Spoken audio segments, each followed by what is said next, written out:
Greg, did you want to talk to me? Heather, I am up to my neck in alligators.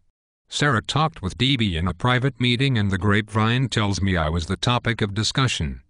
Greg, I met with DB yesterday, and you were again the topic of discussion. I knew it. DB is going to nail me to the cross.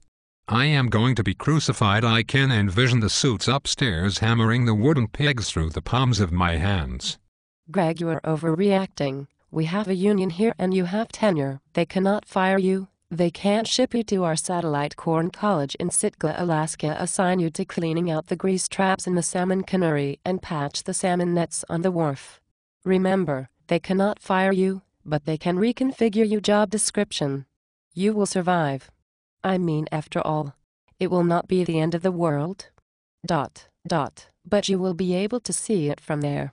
Heather, I am dying here. DB will leave me twisting in the wind. I knew Sarah and I should not have sent those reprimand letters to DB, Verb and Faust. If there ever was a Larry, Moe, and Curly outfit, they are it. I mean, their favorite song is Dueling Banjos. This is bad, very, very bad. I mean, these guys enjoy pulling the legs off grasshoppers. Greg, you are not a grasshopper. These are just 3 good old boys from the country. It is not like they are going to stake you out over an anthill or anything like that. Heather, this is serious. These guys keep a set of bed springs in their barns hooked directly to the electric socket. They honestly believe that to cure any problem all one has to do is get a person to self-preservation time, and cuff them to the bed springs, turn up the juice and sit around and drink Corona and laugh.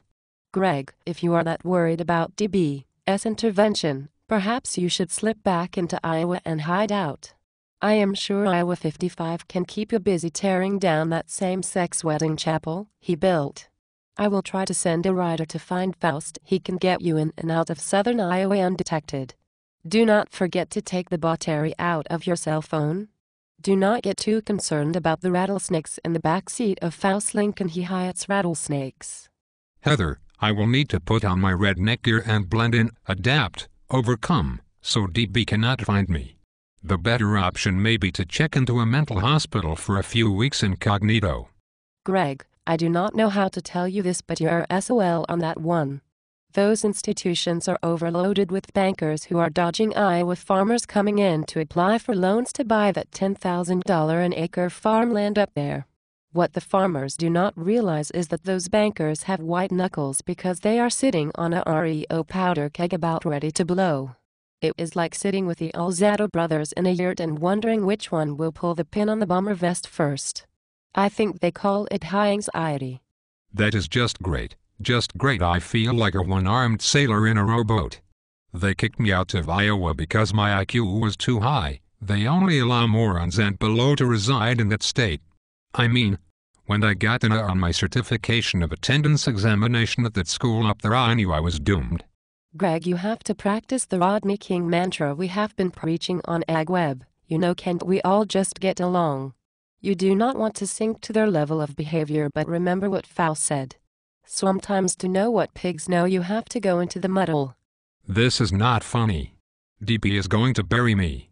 Trying to find Faust will be like looking for a needle in a haystack. He reminds me of Brando in Apocalypse Now. Well, I have to go to lunch. I have a meeting with DB. He wants to discuss what buttons he has to push to get you to do a Van Gogh. He is a real funny guy. He thinks I am management material. Man, I am really screwed.